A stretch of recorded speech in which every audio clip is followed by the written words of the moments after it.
can see here we have the projection screen, which is 180 degrees. The image height is, the actual projection height is 1.5 meter, 150 centimeters.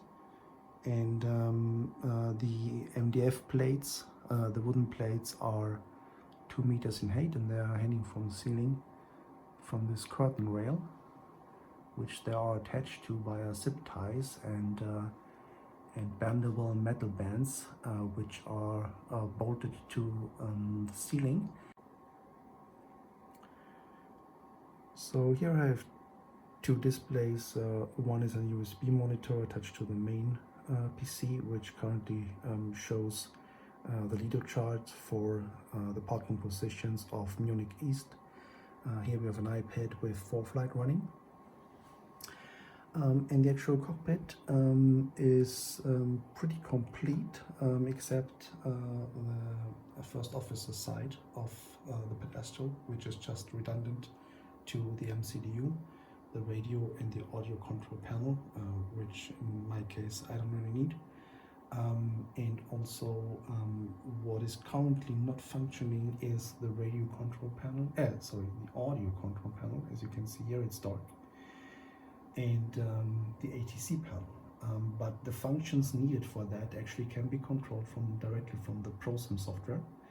And for example, if you fly VATSIM, you can directly set the squawk code in vPilot by ;X space squawk code. So the alignment is almost complete, but still we have to program our MCDU. So we enter the basic data. So today we are flying from Munich to Hamburg.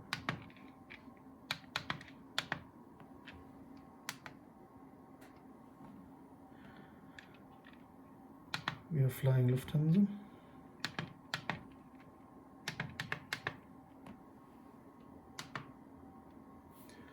Then let me quickly check the flight plan.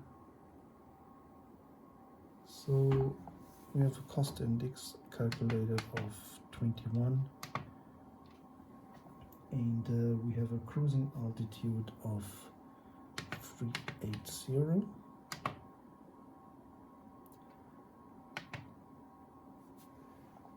The weights, so we have zero full weight of 56.3, and we have a center of gravity of 25.1%,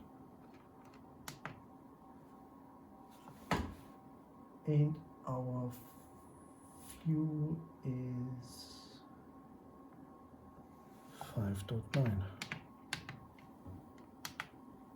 Before we continue entering the flight plan, just would like to talk about the rudder pedals. So as you can see, these are not any kind of Airbus replica grade rudder pedals. These are the crosswind rudder pedals from MFG, which are pretty good, pretty decent quality, but since the actual replica are very, very expensive, they are between 2,000 and 3,000 euros. I really did not see the need for buying them. Also, the question is how you want to or need to detach all those things to the ground. In my case, as you can see, I have a carpet floor. This is the only carpet floor room in our entire house, so I was pretty lucky, because without a carpet floor, you would have to attach all those components, meaning the MIP, meaning the side base, the pedestal, the frame, everything. You would have to attach everything to the ground and bolt it to some kind of ground plate. I did not have to do it because everything is heavy enough to be quite stable. The only thing I had to do is I had to bolt the side base to the MIP, which is normally not the case. So I already entered the flight plan, looking pretty good so far. I already checked it. So let's continue with the performance. flex temperature of 63 degrees. We have a V1 of 145. VR also 145 and V2 146.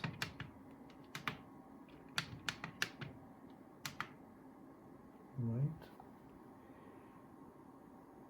And you have step trim of 0 period 9 down, so let's enter that. And let's not forget to also adjust the trim wheels accordingly. So we're flying the input to November departure, which is actually quite easy. There's nothing much to tell about. The only thing is that we have an initial climb of flight level 70, but since we're not flying online, this also doesn't really matter. But still, let's put us in here.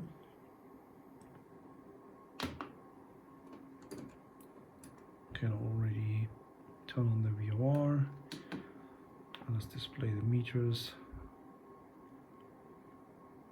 And we have altimeter set to 1022.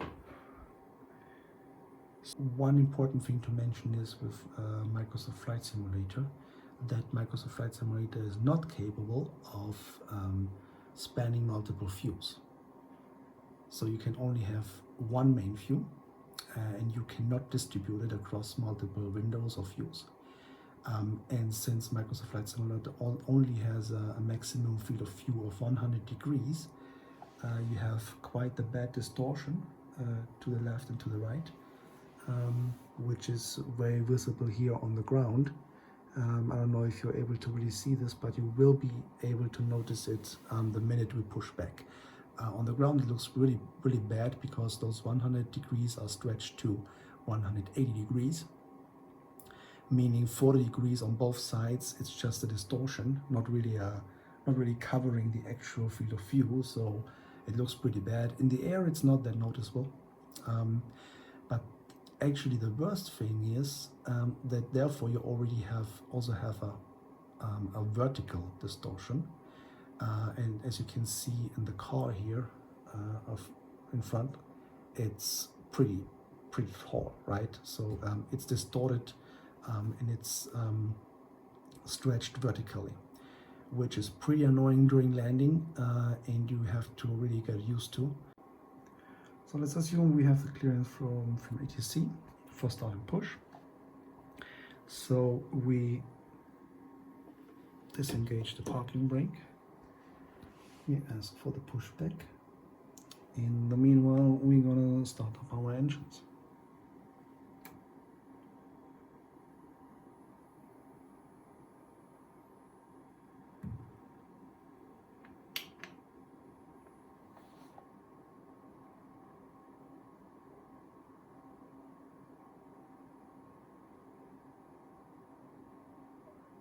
Also, the triple gauge here is also not operational right now because I am still missing the required connectors for that.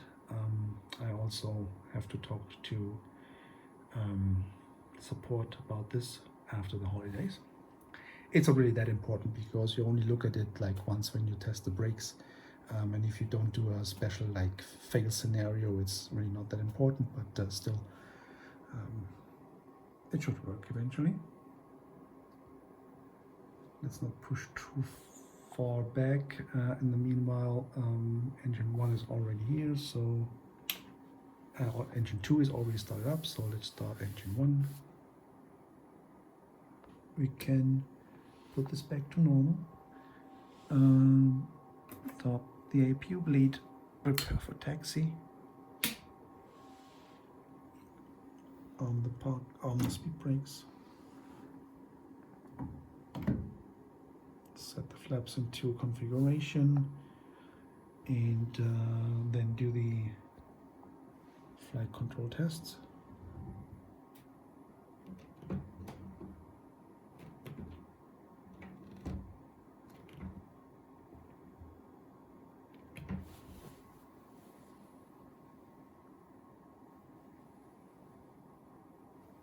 I also noticed that the trim is not right. Now it's right. It should be 0.9.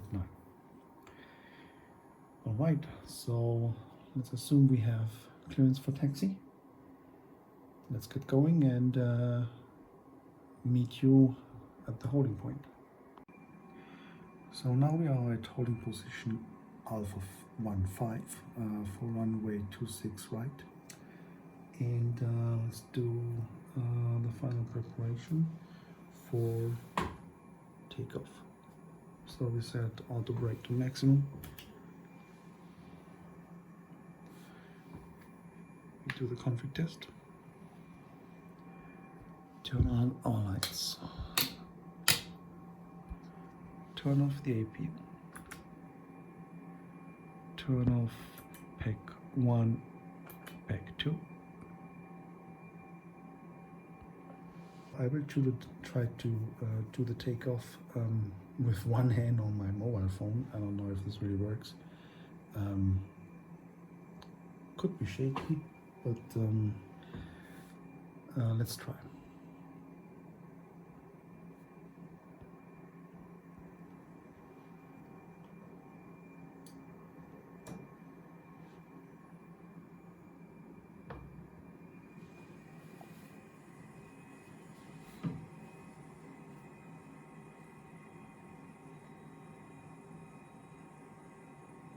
Approaching runway 26 right. Entered runway 26 right, 13,200 feet remaining.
So the sound you can hear, that sounds like an old modem connecting, are actually the trim wheels.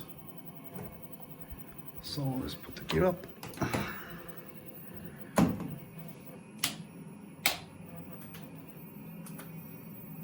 And since I'm not happy to fly only one hand, it's already engaged the autopilot. Then go to climb.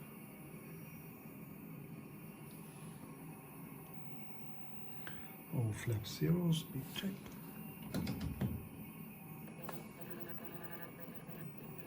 Climbing through transition altitude.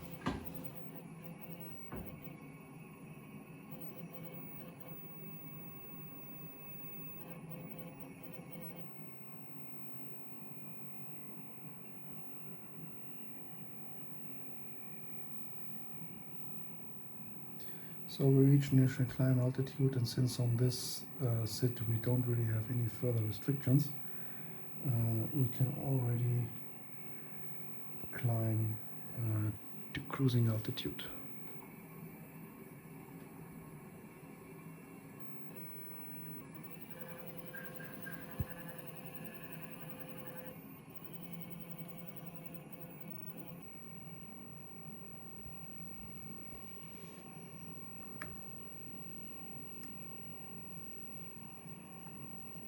And of course, in ProSim, of course, you have everything implemented regarding also vertical navigation.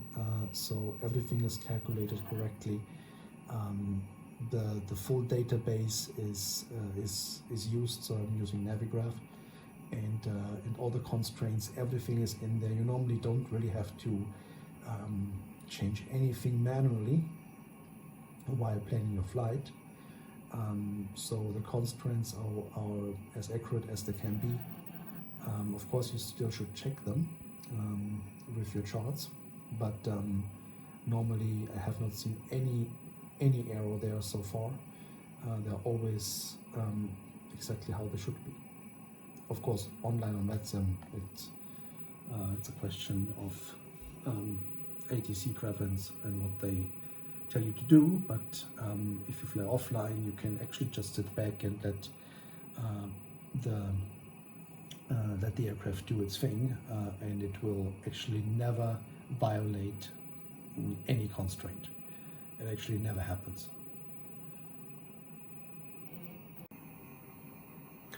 So we have reached our cruising altitude. Everything is fine so far. Passengers are not complaining. Nobody was screaming, and as you can already see, we already have the top of descent here, which is pretty close already. I already entered the performance data for our descent and approach. Regarding the VNAV, so of course you know that normally you should not trust the indicated top of climb or top of descent in that case. You should always do your own calculations, and when flying online, those things don't matter much most of the time anyway. Well, I mean, last flight I remember I had to request descent because they were forgetting about me, and I was still on cruising altitude when passing the top of descent, and my own calculations were pretty close to that, so I had to ask for descent, but normally they already take care of your altitude before you even have to worry. But in this case, when you fly offline, you can pretty much trust the indicated top of descent. When you do your own calculation, it is very, very close to that. And keep in mind that this top of descent takes into consideration all constraints. So in this case, for example, we have our constant here at Rarup, which is a maximum flight level of 110. And when you look at that, we have it here. So it is already considered. So when you fly offline, you really can just look at your top of descent here on the navigation display and act accordingly to that. There is no reason why you shouldn't.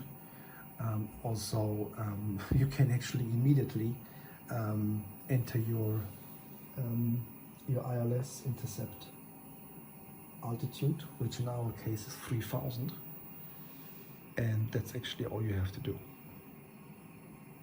There's no need to take care of the constraints manually. Also, what some might have already spotted is that the passengers in the aft cabin are pretty much sweating, I guess. The reason for that is that the air condition panel is not working that well yet. So here the regulators for the temperature are not really working as they should. The aft cabin one sends the maximum signal, which is in this case 255 all the time, no matter what you do. The others are also not really working well.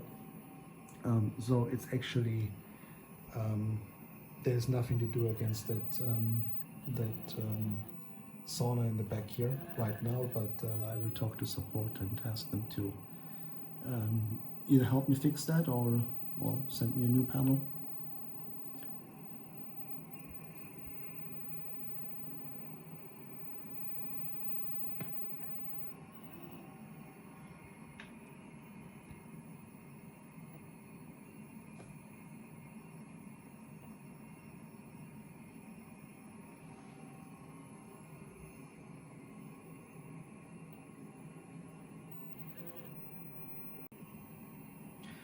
Also, what is worth mentioning is that the radio control panel is fully integrated, meaning with vPilot for VATSIM, it's already working since it's interfacing with Microsoft Flight Simulator.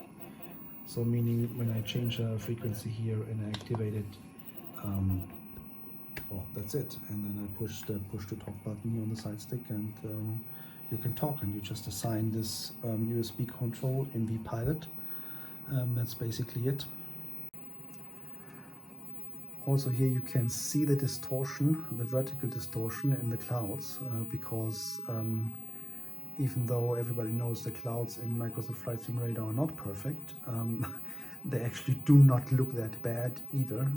So they should be a little bit more flat than looking like hundreds of cupcakes here. But yeah, I mean, this is just a minor detail, and hopefully they fix it soon. We are closing the top of descent, so let's tell the passengers to buckle up and let's start descending.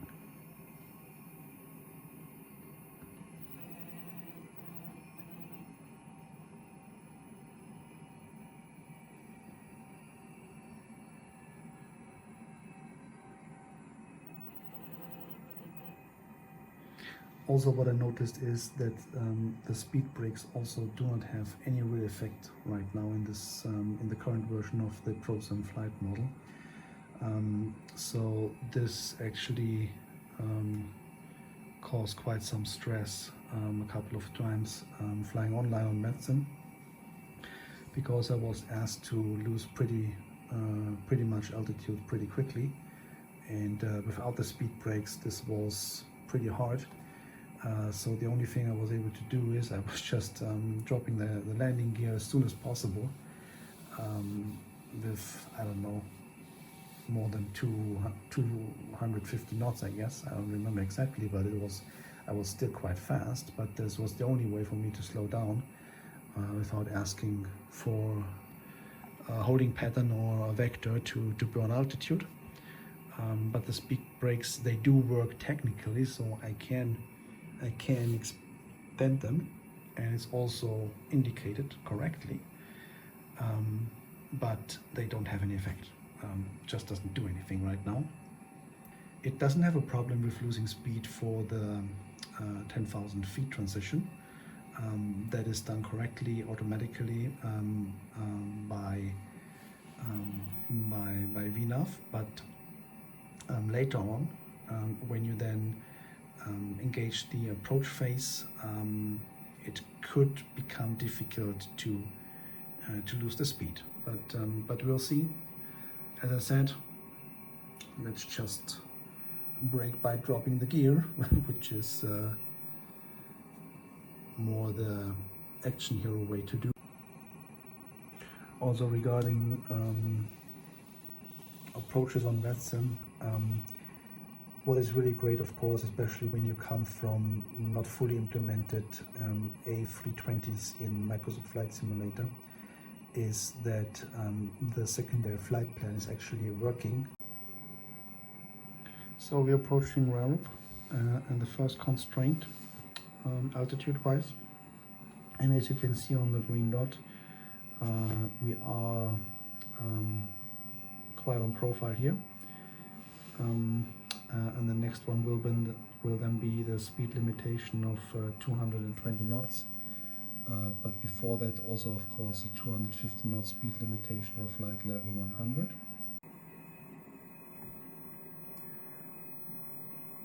So these clouds look pretty impressive and epic, but it's mainly due to that vertical distortion. Actually, they are a lot flatter and do not look that epic during the current conditions, at least. So turning into final. I don't think we're going to have a speed problem here, because we're already at that 220 knots restriction. So let's hope we don't have to scare our passengers. Well, I'm not going to film the landing because taking off with only one hand on the mobile was bad enough. So I will skip the actual landing and come back then on the taxiway. Transition altitude, nearest altimeter, 1013. So you heard it. 1013, that's pretty standard.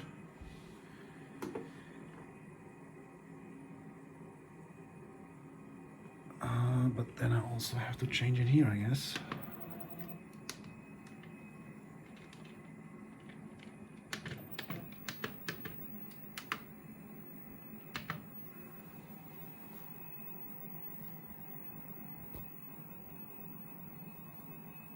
So this is a little bit weird because the decel point is actually after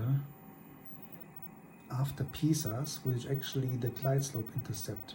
So this is actually a little bit weird, because normally you should be in configuration flaps 2 when entering the glide slope.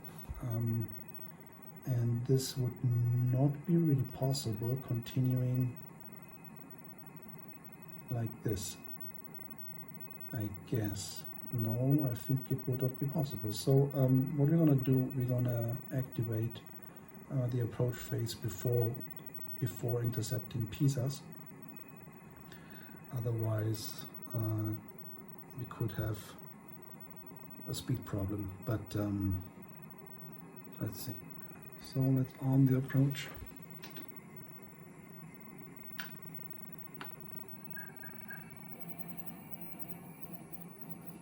Already on the localizer.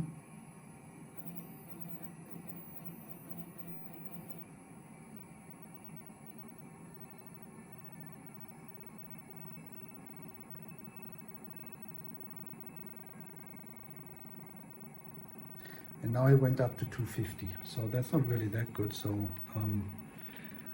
let's activate the approach phase.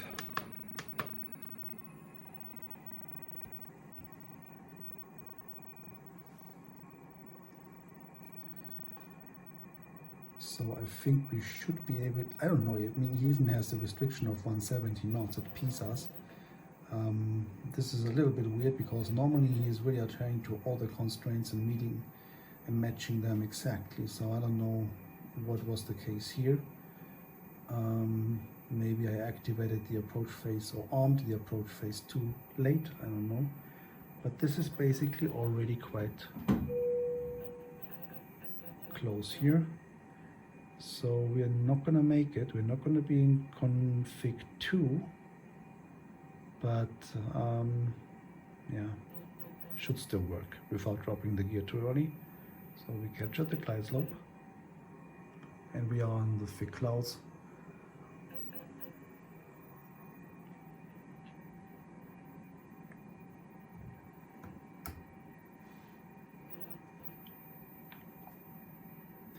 But this is exactly what I meant. So this is actually not that good.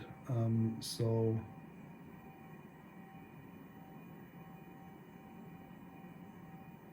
that's a bummer. So I'm just going to drop the gear here and slow down.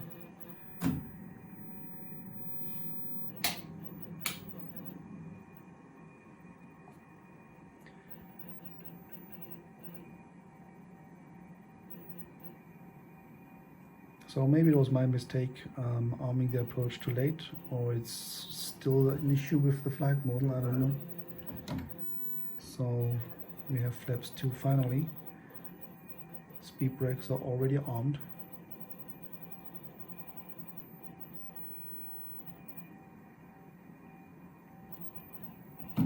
Flaps 3, speed checked.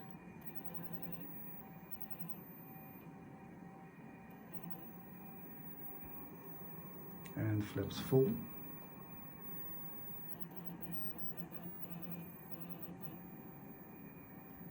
All green, no blue. 4,000 is go around altitude, so gonna stop the video soon and land this thing and meet you on the ground. Well, the view here is quite beautiful, although I think the clouds are a little bit unrealistic.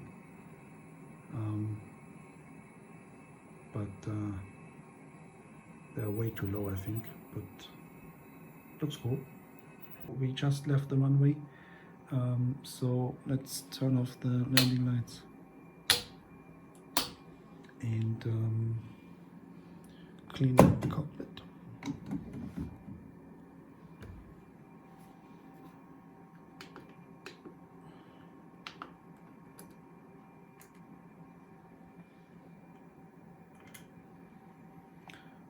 Then I'll taxi to gate and meet you there.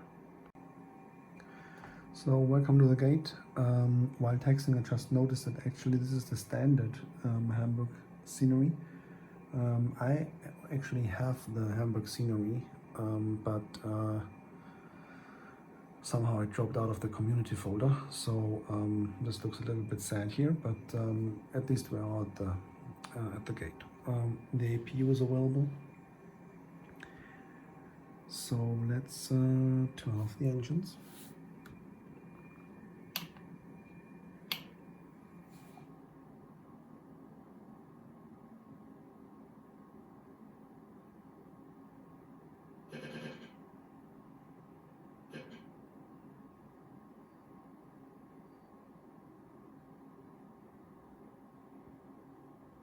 Great. So since we have external power available, we'll turn that on. And then actually we're just gonna shut everything down. Not gonna mess around too much anymore, but just in case that everything is set back to cold and dark for the next flight.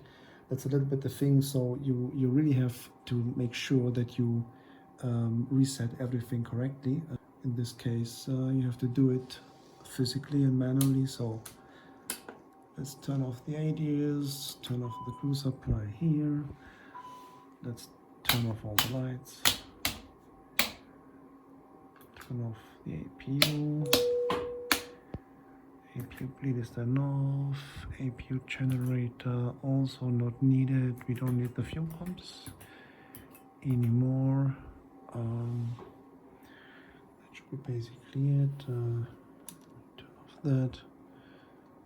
And oh, we actually totally forgot to stop the chronometer. Anyway,